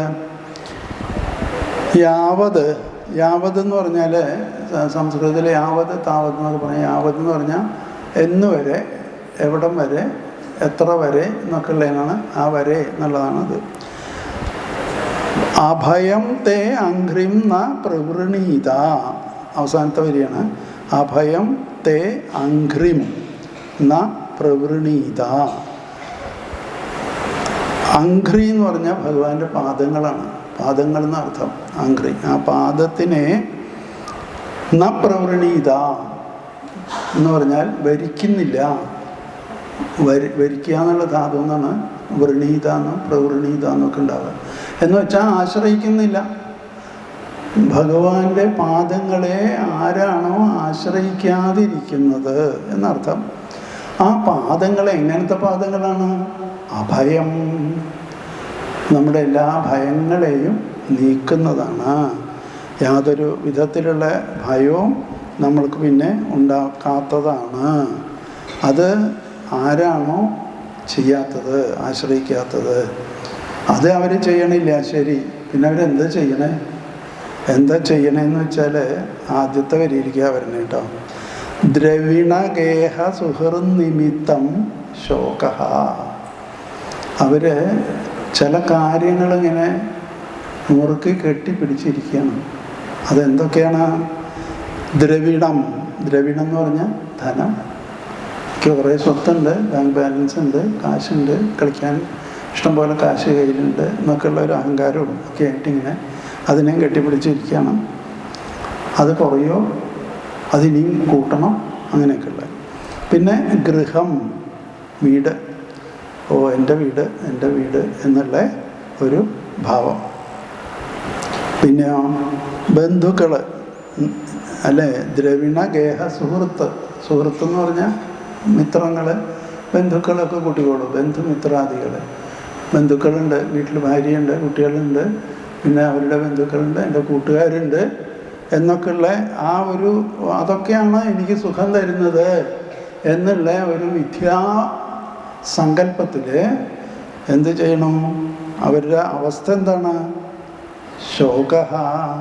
അവരാകെ കഷ്ടത്തിലാണ്, ദുഃഖം തന്നെയുള്ളത്. പിന്നെ അവർക്ക് എന്തുണ്ട്? സ്പൃഹ എന്ന് പറഞ്ഞു കഴിഞ്ഞാൽ ആഗ്രഹമാണ്. എന്താ ആഗ്രഹം? പണം, നീ ഉണ്ടാക്കണം, എനിക്ക് അത് വേണം, ഇത് വേണം എന്നൊക്കെയുള്ള ഒടുങ്ങാത്ത ആഗ്രഹങ്ങൾ. ആ ആഗ്രഹങ്ങളാണുള്ളത്. അപ്പോൾ ആഗ്രഹം മനസ്സിലുണ്ടായാൽ എന്താ? രണ്ട് കാര്യങ്ങളുണ്ടാവുക. ഒന്നത് കിട്ടും, അത് കിട്ടിക്കഴിഞ്ഞാലോ ഒരു സന്തോഷമുണ്ടാവും അല്ലേ? കിട്ടിയില്ലെങ്കിലോ നിരാശയാണ് അല്ലേ? അപ്പം ആശ 50% ഉറപ്പായിട്ടും നിരാശയ്ക്കുള്ളൊരു സാധ്യത തരുന്നതാണ്. അപ്പോൾ അതാണ് പരിഭവ എന്ന് പറഞ്ഞ്, ആശാഭംഗം, നിരാശ ഉണ്ടാക്കുന്നതാണ്. പിന്നെയോ വിപുലഃ ലോഭഃ. വിപുലശ്ച ലോഭഃ, വിപുലമായ ലോഭം. ലോഭം എന്ന് പറഞ്ഞാൽ എന്താ വെച്ചാൽ ആഗ്രഹിച്ചു കിട്ടിയെന്ന് വിചാരിക്കുക. അത് കിട്ടിക്കഴിഞ്ഞാൽ എന്താ? അത് പിന്നെ തൻ്റെ കയ്യിൽ നിന്ന് എങ്ങാനും പോവുമെന്നുള്ള പേടി അല്ലേ? അത് കയ്യിൽ നിന്ന് പോവാനുള്ള ഒരു വിഷമം, പോവുമെന്നുള്ള വിഷമം. അപ്പം നമ്മൾ എന്ത് ചെയ്യണോ? നമ്മളിപ്പോൾ ധനം ഉണ്ടാക്കി, ആ ധനം നമ്മുടെ കയ്യിലുണ്ട്, അത് ചിലവാകുമോ, മോഷ്ടിക്കുമോ, ആരെങ്കിലും കടം ചോദിക്കുമോ, കൂട്ടുകാർ കടം ചോദിക്കുമോ എന്നൊക്കെയുള്ള ഒരു ഭയം ഉണ്ടാവും. ഇനി അഥവാ ആരെങ്കിലും വന്നിട്ട് എന്തെങ്കിലും കഷ്ടം പറഞ്ഞ് ചോദിച്ചാലോ 10 കാശ് കയ്യിലില്ല എന്ന് പറയും, വേഗം പറയും. എന്താ? മട്ടിച്ചിട്ട്. അതിനാണ് ലോഭം എന്ന് പറയുക. അങ്ങനെ ഒരു ലുബ്ധത കാണിക്കും. ആ ലുബ്ധത കാണിക്കുക. അതോ ചെറുതൊന്നുമല്ല, വിപുലസ്ഥ. എന്തൊരു പ്രയോഗം നോക്കുക അല്ലേ? നമ്മളെ പറ്റിയല്ലേ ഈ പറയണതൊക്കെ? ആലോചിക്കുക. എന്നാ എഴുതിയത്? സഹസ്രാബ്ദങ്ങൾക്ക് മുമ്പ് എഴുതിയത്. അവർക്കും അറിയാം ഇങ്ങനെയുള്ള കുറേ ആൾക്കാരൊക്കെ ഇവിടെ ഉണ്ടാവും എന്നുള്ളത്. അതാണ് ഞാൻ ഭവിഷ്യത് കാലത്തിനെ കുറിച്ച് അവർക്ക് ജ്ഞാനം ഉണ്ടായിരുന്നു എന്ന് പറയുന്നത്. ആ വിപുലശ്ച ലോഭ എന്നുള്ള പ്രയോഗം മാത്രം ആസ്വദിച്ചാൽ മതി. അങ്ങനെ ആവുമ്പോൾ എന്താണ് അവർക്കുള്ള അനുഭവം? താവത്.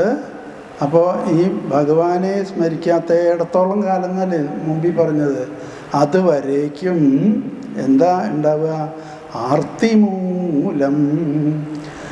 എല്ലാ ദുഃഖത്തിനും ആർത്തി എന്ന് സംസ്കൃതത്തിൽ പറഞ്ഞാൽ അതല്ല കേട്ടോ.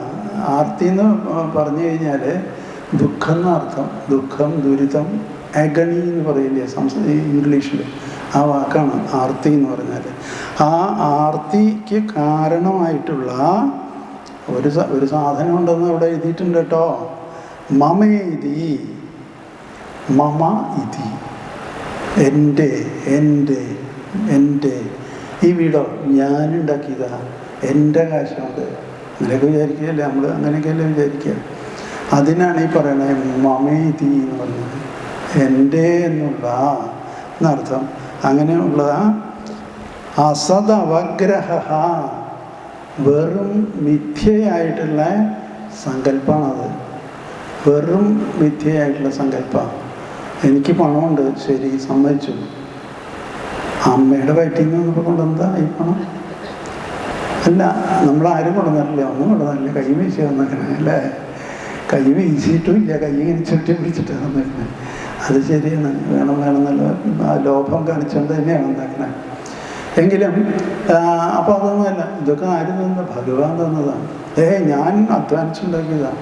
അധ്വാനിക്കാൻ ഈ ശക്തി എന്നതാരാ? ബുദ്ധി എന്നതാരാ? ഭഗവാനല്ലേ തന്നെ. അപ്പം ഇത് എന്തെങ്കിലും എൻ്റെയാണോ? ഒന്നും എൻ്റെ അല്ല. വീടുണ്ടാക്കണമെന്ന് മനസ്സിൽ സങ്കല്പിച്ചു, ഉണ്ടായിക്കൊള്ളുന്നുണ്ടാവും. വിവാഹം കഴിക്കണമെന്ന് സങ്കല്പിച്ച് 10 കൊല്ലം കഴിഞ്ഞിട്ടാണ് ചിലപ്പോൾ വിവാഹം കഴിയണം. നമ്മുടെ സങ്കല്പങ്ങളൊന്നും അല്ല നടക്കുന്നത്. നമുക്ക് മോഹിക്കാം, സ്വപ്നം കാണാം. നടത്തി തരണമെങ്കിൽ ആര് വേണം? ഭഗവാൻ വേണം.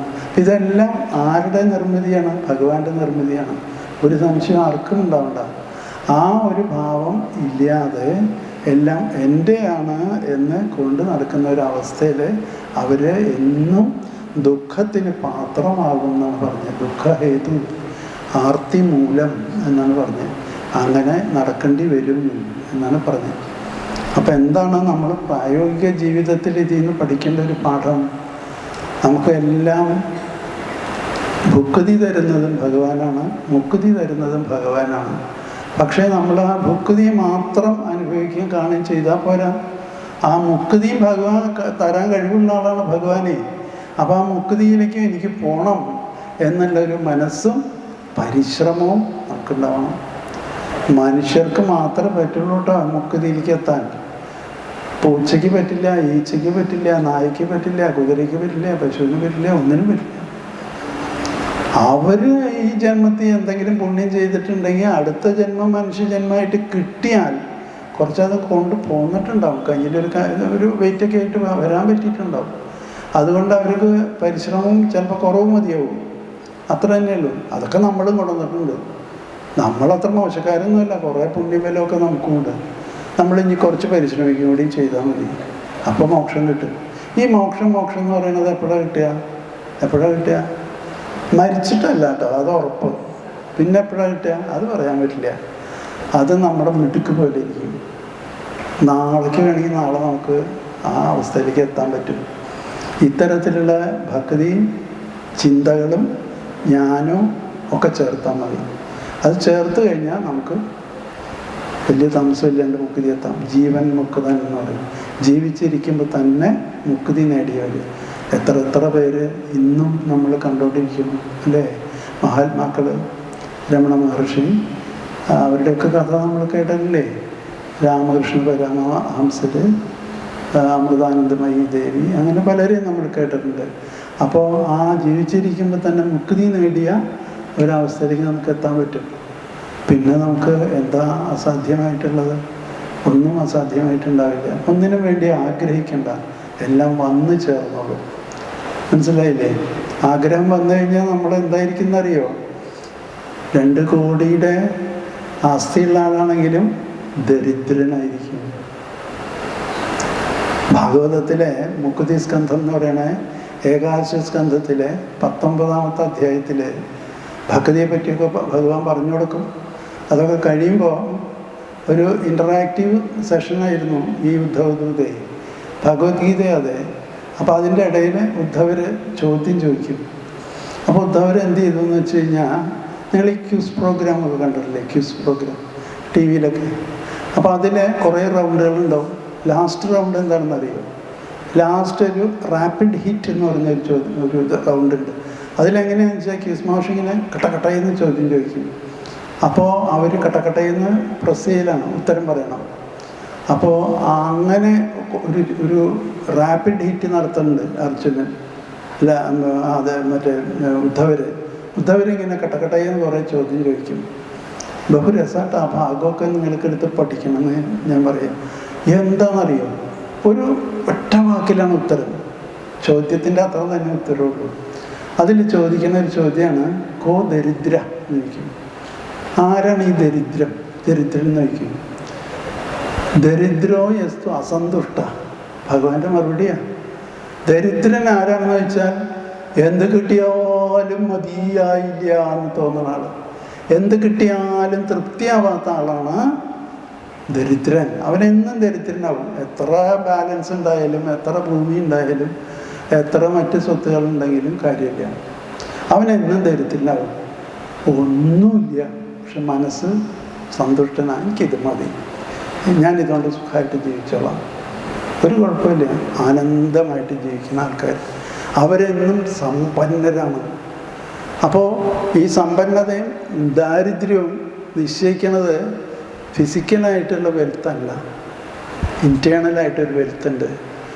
അത് വേണമെങ്കിൽ എന്ത് ചെയ്യണം? നേരത്തെ പറഞ്ഞ ഭഗവാന്റെ കാലം മുറുക്കി പിടിച്ചോളൂ, ഭഗവാൻ തോൽക്കും, ഭഗവാൻ പറയും ഞാൻ ഈ ഫോണിൽ എവിടെ ഇരുന്നുള്ള വെച്ചാൽ അങ്ങനെയൊക്കെ ഒന്ന് അഴിച്ചു മാറ്റിക്കോളൂ എന്ന് പറഞ്ഞു. ആ ഒരു അവസ്ഥയിലെത്തിയാൽ നമ്മൾ സമ്പന്നരായി, നമുക്ക് വളരെ ആനന്ദമായിരിക്കും. ആ ഒരു അവസ്ഥയിലേക്ക് നമ്മൾ എത്തണം എന്നുള്ളതാണ് ഇവിടെ പറയുന്നത്. അപ്പോൾ അതാണ് 6ാമത്തെ ശ്ലോകം. അപ്പോൾ ആ ഒരു അവസ്ഥയിലുള്ളവരുടെ കാര്യം, ഭഗവാന്റെ പാദങ്ങളെ ആശ്രയിക്കാതെ ഇരുന്നാലുള്ള കാര്യം ആദ്യം പറഞ്ഞു. ഇപ്പോൾ അങ്ങനെ ചെയ്യാത്തവരുടെ കാര്യവും പറഞ്ഞു. അവരെ എപ്പോഴും മായ കയറി പിടിച്ചുകൊണ്ടിരിക്കുന്ന. മറ്റേ ഭഗവാൻ കൂടെ ഉണ്ടെങ്കിൽ എന്താ അറിയോ? മായ പേടിക്കണ്ട. കാരണം എന്താ? മായ ഉണ്ടാക്കുന്ന ആളും ഭഗവാനാണ്, മായ ഇല്ലാണ്ടാക്കുന്ന ആൾ ഭഗവാനാണ്. അപ്പം മായാധിനാഥൻ കൂടെ ഉണ്ടെങ്കിൽ പേടിക്കണ്ട. പണ്ട് ഒരാൾ നേരത്തെ സ്വാമി എന്നോട് പറഞ്ഞു, ഇടയ്ക്കൊരു കഥയൊക്കെ പറയണമെന്ന് പറഞ്ഞു. എന്താ വെച്ചാൽ കഥയൊക്കെ പറയാൻ കുഴപ്പമൊന്നുമില്ല, പക്ഷെ നമ്മൾക്ക് ഈ പോർഷൻ തീരില്ലല്ലോ. എന്നാലും സ്വാമി നേരത്തെ ഞാൻ പറഞ്ഞു നൽകിയാൽ ഒരു ചെറിയൊരു അനുഭവ കഥ പറയാം. അനുഭവം കഥയാണ്. ഒരിക്കൽ ഒരാളെ ഒരു കൂട്ടുകാരൻ വീട്ടിലേക്ക് ക്ഷണിച്ചു. അയാളൊരു വലിയ വീടൊക്കെ പണിതു, ഗംഭീരമായിട്ടൊരു വീടൊക്കെ പണിത് സ്വാമി ഇങ്ങനെയൊക്കെ ക്ഷണിച്ചു. അപ്പോൾ എന്ത് പറ്റി? അന്ന് പോകാൻ പറ്റിയില്ല, വേറൊരു അവസരത്തിൽ വരാമെന്നൊക്കെ പറഞ്ഞു. അപ്പോൾ ഇയാൾക്കാണെങ്കിൽ ഇയാളുടെ ഒരു ഉത്തമ സുഹൃത്താണ്. കൂട്ടുകാരനെ ഈ വീടിൻ്റെ ആ പ്രൗഢിയൊക്കെ ഒന്ന് കാണിച്ചു കൊടുക്കണം. അപ്പോൾ അതിന് വേണ്ടിയിട്ട് എന്ത് വേണം? ഇയാൾക്ക് ഒന്ന് ക്ഷണിച്ചു ഇയാളെ. താനെന്താ കുറേ കാലമായാലും വരാമെന്ന് പറഞ്ഞ് കഴിച്ചു വിട്ടുകയാണല്ലോ, എന്നാൽ വരിക പറയാം, ഡേറ്റ് ഇങ്ങോട്ട് തരണം എന്ന് പറഞ്ഞു. അപ്പോൾ ഇയാളെ കലണ്ടറൊക്കെ എടുത്ത് നോക്കിയാൽ ഇന്ന ദിവസം വരാമെന്ന് പറഞ്ഞു. അന്ന് അയാൾ പുറപ്പെട്ടു. വഴിയൊക്കെ ചോദിച്ചു, ലൊക്കേഷനൊക്കെ അയച്ചു കൊടുത്തു. അപ്പോൾ അതൊക്കെ വെച്ച് മാപ്പൊക്കെ വെച്ച് ഇവൻ വണ്ടി വിളിച്ച് അവിടെ ചെന്നു. അവിടെ എത്തിയപ്പോൾ എന്താ വെച്ചാൽ ഒരു വലിയ വീടല്ലേ, അതിനനുസരിച്ച് ഒരു വലിയ ഗേറ്റുമാണ്. തുറന്ന് അപ്പോൾ ടിക്കെന്ന് പറഞ്ഞ് തുറക്കണ ഒരു ഒച്ച കേൾക്കില്ല. ഒന്ന് അത് പുഷ് ചെയ്തപ്പോഴേക്കും ഉണ്ട് വരുന്നു, സിംഹം പോലെ ഒരു നായ കുറച്ചുണ്ട്. അതിങ്ങോട്ട് ചാടി ഇങ്ങോട്ട് വന്ന് ഇപ്പോൾ പിടിച്ച് തിന്നുന്നു തോന്നി. ഇയാൾക്ക് വേഗം വാതിൽ ഇങ്ങോട്ട് തന്നെ അടച്ചു. എന്നിട്ട് അയാൾ പല അടവ് നോക്കി, ഹോ എന്നൊക്കെ പറഞ്ഞ് നോക്കി, പോണില്ല. അപ്പോൾ എന്നാൽ അതിനൊന്ന് സ്നേഹത്തിൽ കൂടാന്ന് വെച്ചാൽ എന്നൊക്കെ പറഞ്ഞ് അതിനെ ഒന്ന് മയക്കാൻ നോക്കി, അതുമില്ല. കൊടുക്കാൻ വല്ല ബിസ്ക്കറ്റൊന്നും കയ്യിലില്ലേനും. ഇപ്പം എന്ത് ചെയ്യും? അവസാനം ഒരു രക്ഷയില്ല, ഇങ്ങോട്ട് കിടക്കണമെങ്കിൽ ഇവന് ഇവിടെ നിൽക്കും പറ്റില്ല എന്ന് ഉറപ്പിച്ചു. അപ്പോൾ പിന്നെ നിവൃത്തിയില്ല, വിളിച്ചു. ഇയാളെ വിളിച്ചപ്പോൾ ഈ വലിയ വീടല്ലേ, അതൊന്നും അയാൾ കേട്ടില്ല. വേഗം ഫോൺ എടുത്തിട്ട്, ഇപ്പോഴത്തെ പരിപാടി അതാണല്ലോ, അയാളെ ഫോണിൽ വിളിച്ചു. എടോ, ഞാൻ ഇവിടെ ഗേറ്റിൽ വന്ന് നിൽക്കുന്നുണ്ട്, തൻ്റെ നായ എന്നെ അങ്ങോട്ട് കടത്തണില്ല, ഗേറ്റ് തുറക്കാൻ സമ്മതിക്കണില്ല എന്ന് പറഞ്ഞു. അപ്പോൾ ഈ നായ അപ്പോഴും കുറച്ചുകൊണ്ടിരിക്കുക, ഇങ്ങനെ മണവും കിട്ടില്ല അതിന് വാതിലടച്ചാലും. അങ്ങനെ ഈ വീട്ടുകാരൻ ഇറങ്ങി വന്നു, കൂട്ടുകാരൻ ഇറങ്ങി വന്നിട്ട് അതിനോട് കൈസർ അങ്ങോട്ട് നിൽക്കുക എന്ന് പറഞ്ഞു. ഉടനെ തന്നെ ഈ കുറച്ച് പുലി പോലെ വന്ന സാധനം എലി പോലെ അങ്ങോട്ട് കുമ്പിട്ട് ഇയാൾ ഒരു വന്ദനവും നടത്തി വാലക്കാട്ടി അതങ്ങോട്ട് മാറി നിന്നു. തങ്ങോട്ട് വന്നോളാം, പേടിക്കേണ്ട, ഞാനിവിടെ ഇവിടെ എന്ന് പറഞ്ഞു. അങ്ങനെ ഇയാൾ വാതിൽ തുറന്ന് വന്നു, നായ ഒന്നും ചെയ്തില്ല. അവർ വീട്ടിലേക്ക് പോയി. ഇതാണ് കഥ. ഈ കഥയിൽ നമ്മൾ പഠിക്കാനൊരു സാധനമുണ്ട്. ഈ നായ എന്ന് പറയുന്നതാണ് ഈ മായ. പ്രാസമൊക്കെ ഉണ്ടല്ലോ, മായ. ഈ മായ വന്ന് ഇടയ്ക്ക് ഇങ്ങനെ മേത്തേക്ക് ചാടുകയാണെങ്കിൽ നമ്മൾ എന്ത് ചെയ്താലും മായ പോവില്ല. എന്ത് ചെയ്യണം? മായാധിനാഥം തം ത്വാം, നാരായണീയത്തിൽ പറയണില്ലേ, മായാവിദ്ധേതു തസ്മിൻ പുനരപി ന തഥാഭാതി. അപ്പം എന്ത് ചെയ്യണം? മായാധിനാഥം തം ത്വാം ഭക്തിയ മഹത്യ സതതമനുഭജന്നീശ ഭീതിം വിജയ്യ. എന്താ പറഞ്ഞേ? ആ മായാധിനാഥനായിട്ടുള്ള ഭഗവാനെ വിളിക്കുക. ആ ഭഗവാനെ വിളിച്ച് ഭഗവാനെ ആശ്രയിച്ച് കഴിഞ്ഞാൽ എന്താണ് ആ ഭഗവാൻ ഈ മായയെ അങ്ങോട്ട് മാറ്റും. കാരണം ഭഗവാന്റെ കമാൻഡിലാണ് ഈ മായയെ മാറുകയെന്ന് പറഞ്ഞാൽ അത് മാറി. അപ്പോൾ അതെങ്ങനെ വേണം? ഭക്തിയാം മഹത്യാം, പ്രത്യേകം വലിയ ഭക്തിയോട് കൂടിയിട്ട് വേണം. അനുഭജൻ, കുറച്ച് കാലമൊക്കെ ഭജിക്കേണ്ടി വരും, പെട്ടെന്നൊന്നും ഓടി വരില്ല. അതാണ് അനുഭജൻ എന്ന് പറഞ്ഞത്. ഈശ ഭീതിം വിജഹ്യാം, ആ മായയുടെ ഭീതിയെ ഞാൻ ഇല്ലാണ്ടാക്കിക്കൊള്ളാം എന്ന് മേൽപ്പത്തൂർ പറയുന്നുണ്ട്. അപ്പോൾ അതുപോലെ ആണ് നമ്മൾ ഈ മായയുടെ ഇതിൽ നിന്ന് പോരേണ്ടത്. അപ്പോൾ ഭഗവാൻ നമ്മുടെ കൂടെ ഉണ്ടെങ്കിൽ ഇപ്പോൾ എന്തൊക്കെ ഗുണങ്ങളാണ് അല്ലേ? ചില്ലറയില്ല. അതിനുവേണ്ടി ഇപ്പം ഇത്തിരി മെനക്കെട്ടാലെന്താ? നഷ്ടമൊന്നുമില്ല, ദോഷമൊന്നുമില്ല. അതാണ് ഇവിടെ ഈ ബ്രഹ്മാവിൻ്റെ ഈ സ്തുതിയിലെ സന്ദേശം. 7ാമത്തെ ശ്ലോകം കേട്ടോ. ദൈവേന തേ ഹതധിയോ ഭവത പ്രസംഗാത് സർവാശുഭോപശമനാദ്വിമുഖേന്ദ്രിയായേ കുർവന്തി കാമസുഖലേശലവായ ദീന ലോഭാഭിഭൂതമനസോ കുശലാനി ശശ്വത എന്ന് പറയാണ്. അപ്പോൾ ആ ഭഗവാനോടുള്ള സംഘം, ഭവത പ്രസംഗാത് എന്ന് പറഞ്ഞു, ഭഗവാനോടുള്ള ഒരു പ്രകർഷണമുള്ള സംഘം. ആ സംഘം എങ്ങനെയാണ് ഉണ്ടാവുക? അതുണ്ടാവുന്നത് എങ്ങനെയാണെന്ന് വെച്ചാൽ ആ ഭഗവത് കഥകൾ കേൾക്കുക, ആ ഭഗവാനെ സ്മരിക്കുക. പ്രഹ്ലാദം പറഞ്ഞു തന്നിട്ടുണ്ട്, 9 പടികൾ പറഞ്ഞു തന്നിട്ടുണ്ട് അല്ലേ? ആ ശ്രവണം, കീർത്തനം, സ്മരണം, അർച്ചനം, വന്ദനം, അങ്ങനെയൊക്കെയാണ്. പിന്നെ ദാസ്യഭാവം, സഖ്യഭാവം, അവസാനം തൻ്റെ ആത്മസമർപ്പണം. അതാണ് ഭഗവാനിലേക്ക് എത്താനുള്ള വഴികൾ. അതാണ് ഭവത പ്രസംഗാതെന്ന് ആദ്യത്തെ വരിയിലെ അവസാനത്തെ ഭാഗം. അപ്പോൾ അങ്ങനെ ആ ഭഗവാനായിട്ടുള്ള സംഘം നമുക്ക് ഉണ്ടാവുക. അതുണ്ടായിക്കഴിഞ്ഞാൽ എന്താണ്?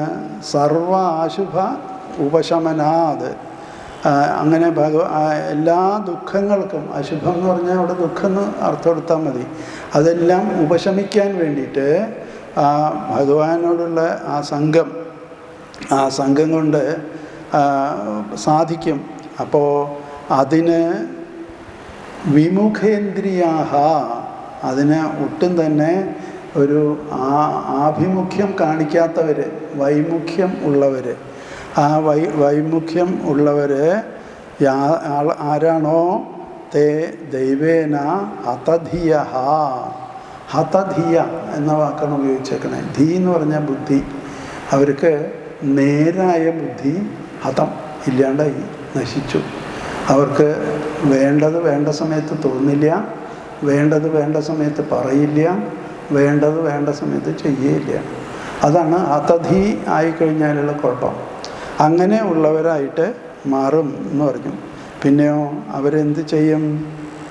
അവർ കാമസുഖ ലേശ ലവായ എന്ന് പറഞ്ഞു. കുർവന്തി കാമസുഖ ലേശ ലവായ.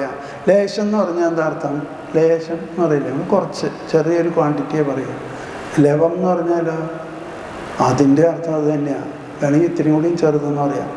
അപ്പോൾ കുറച്ചിൻ്റെ കുറച്ച് അല്ലേ? അത്രയും ആണ്. അതാണ് ഈ കാമസുഖത്തിൻ്റെ ഒരു കാര്യം പറയുകയാണെങ്കിൽ, ആ ഭഗവാനെ ഉള്ളിൽ കിട്ടിയാൽ നമുക്ക് കിട്ടുന്ന സുഖത്തിൻ്റെയും ആനന്ദത്തിൻ്റെയും താരതമ്യം ചെയ്യുമ്പോൾ ഇത് ലേശ ലവ മാത്രമാണ് നമ്മുടെ ഈ ആഗ്രഹങ്ങളിൽ കൂടെ നമ്മൾ നേടി എന്ന് നമുക്ക് തോന്നുന്ന സുഖം. അതാണ് കാമസുഖ ലേശ ലവായ എന്ന് പറഞ്ഞ്. പിന്നെയോ ഞാൻ നേരത്തെ പറഞ്ഞത് ലോഭ അഭിഭൂത മനസ്സ, നമുക്ക് ഉള്ളത് ഒന്നും പങ്കുവയ്ക്കാൻ ഇഷ്ടമില്ല, പാവപ്പെട്ടവർക്ക് എന്തെങ്കിലുമൊക്കെ ഇത്തിരി കൊടുക്കുക, അങ്ങനത്തെ ഒരു മനോഭാവമൊന്നും ഇല്ലാണ്ട് വരിക. അങ്ങനെയൊക്കെയുള്ള അവർ ഉപയോഗിച്ചേക്കുന്ന പേരെന്താണെന്നറിയോ? ദീനാഹ. അവർ അനുകമ്പ അർഹിക്കുന്നവരാണെന്നാണ് പറഞ്ഞത്. അത്രേ പറയാൻ പറ്റുള്ളൂ അവരെ പറ്റിയിട്ട്. കഷ്ടം, നല്ലൊരു മനുഷ്യ ജന്മം കിട്ടിയിട്ട് ഇങ്ങനെ ഈ ആഗ്രഹങ്ങളുടെ പിന്നാലെ ഓടി ഓടി ഓടി കതച്ച് മരിച്ച് പോവല്ലേ ചെയ്യണത്. അവർ പരിശ്രമിക്കണില്ലല്ലോ ഭഗവാനിലേക്ക് എത്താൻ വേണ്ടിയിട്ട്. ഈ ഓടണ ഓട്ടത്തിൻ്റെ പകുതി ഒടുങ്ങി ഭഗവാന്റെ അടുത്ത് എത്തിക്കഴിഞ്ഞു. അതിന് തോന്നാനില്ലല്ലോ, കഷ്ടം. അവരോടൊരു അനുകമ്പ, അതാണ് ദീനാഹ എന്ന് പറഞ്ഞേ. അവരോ ഏത് കാലവും അവരെന്ത് ചെയ്താലും എന്തായിട്ടാണ് ഭവിക്കുക? അകുശലാനി. അവർ ചെയ്യണതൊന്നും നേരെയാവില്ല. ഒരു ക്ഷേമകരം ആയ ഒരു കാര്യവും അവരുടെ മനസ്സിലുദിക്കില്ല, അവർ പറയില്ല, അവർ ചെയ്യേയില്ല. അങ്ങനെ ശശ്വത് കുർവന്തി, എല്ലാ കാലവും അങ്ങനെ ചെയ്തിട്ട് അവരുടെ ജന്മം അവർ പാഴാക്കി കളയും എന്ന് അവരെ പറ്റിയിട്ടും പറയാണ്. അപ്പോൾ ഇവിടെ എപ്പോഴും ഒരു കോൺട്രാസ്റ്റ് തന്നുകൊണ്ടാണ് പോണത്, അല്ലേ? അത് വേണം. നമ്മളിപ്പോൾ ഞാൻ നല്ലത് മാത്രമേ പഠിക്കുള്ളൂ എന്ന് പറയാൻ പാടില്ല. പൊട്ടയും പഠിക്കണം. എന്തിനാ പൊട്ട പഠിക്കണേ? പൊട്ട എന്തിനാ പഠിക്കണേ? അങ്ങനെ ആവാണ്ടിരിക്കുക, അതും വേണ്ടേ? നമ്മുടെ എല്ലാം നോക്കിക്കോളൂ. ഇപ്പോൾ രാമായണത്തിലെ കഥാപാത്രങ്ങൾ രാമനെ പറ്റി മാത്രം പറഞ്ഞാൽ പോരായിരുന്നു. എന്തിനാ ഈ രാവണനെയൊക്കെ പറഞ്ഞേ? രാവണനെ പറയണം അങ്ങനെ ആവരുതെന്ന് പഠിക്കാൻ വേണ്ടിയിട്ട്. അഥവാ അവരുടെ ജീവിതം കണ്ടിട്ട് നമ്മൾ മനസ്സിലാക്കേണ്ടത് എന്താ? അങ്ങനെ ജീവിച്ചാൽ അവർക്കുണ്ടായ ഫലമാണ് നമുക്കുണ്ടാവുക എന്നുള്ളത് മനസ്സിലാക്കാൻ വേണ്ടിയിട്ട്. 24 ഗുരുക്കന്മാരുടെ കഥ പറയുന്നുണ്ട്. അതിലെല്ലാ ഗുരുക്കന്മാരും ഒന്നും നല്ലതല്ല പഠിപ്പിച്ചത്. കുറേ ഗുരുക്കന്മാർ പഠിപ്പിച്ചത് പൊട്ടയെ പഠിപ്പിച്ചത്. എന്തിനാ? അങ്ങനെ ആവരുതെന്ന് പഠിക്കാൻ വേണ്ടിയിട്ട്. ഇപ്പം നമ്മളും പൊട്ട പഠിക്കുന്നുണ്ട്. പക്ഷെ നമ്മളെന്ത് ചെയ്യണേ? നമുക്ക് തോന്നണം എന്താ? അങ്ങനെ ആവണം എന്ന് തോന്നണത്. അതാ കുഴപ്പം. നമ്മുടെ ഇപ്പോഴത്തെ യുവതലമുറ, നിങ്ങളൊന്നും അതിലില്ല. ഇപ്പോൾ ഇവിടെ കുട്ടികൾ, ഈ കുട്ടി ആവണേ ഉള്ളൂ, പിന്നെ അവിടെ 2-3 കുട്ടികളില്ല, ആരുമില്ല. അപ്പോൾ ഇപ്പോഴത്തെ യുവതലമുറയുടെ കാര്യം ഞാൻ പറയുന്നത്. അവരൊക്കെ നല്ലതും കാണുന്നു, പൊട്ടയും കാണുന്നു. പക്ഷേ നല്ലതാവണമെന്ന് അവർക്ക് തോന്നണില്ല, പൊട്ടയാവണമെന്നാണ് തോന്നണേ. ആ ഒരു അവസ്ഥയാണ്. അതൊക്കെ എന്താണ്? ഈ ആധ്യാത്മിക പഠനത്തിൻ്റെ, ജ്ഞാനസമ്പാദനത്തിൻ്റെ കുറവ് വന്ന ഒരു ദുരന്തത്തിൻ്റെ ഫലം. അപ്പോൾ ഈ ഭാഗവതത്തിൽ എത്രമാത്രം ഇതിനൊക്കെ പ്രാധാന്യം കൊടുത്തേക്കണോ, സഹസ്രാബ്ദങ്ങൾക്ക് മുമ്പേ എഴുതി വച്ചേക്കണോ, അതാണ് അതിൽ പറഞ്ഞത്. ദൈവേന തേഹ തധിയോ ഭവത പ്രസംഗാത് സർവാശുഭോപശമനാദ് വിമുഖേന്ദ്രിയായേ കുർവന്തി കാമസുഖലേശലവായ ദീന ലോഭാഭിഭൂത മനസോ കുശലാനി ശശ്വത്. അതാണ് 7ാമത്തെ ശ്ലോകം.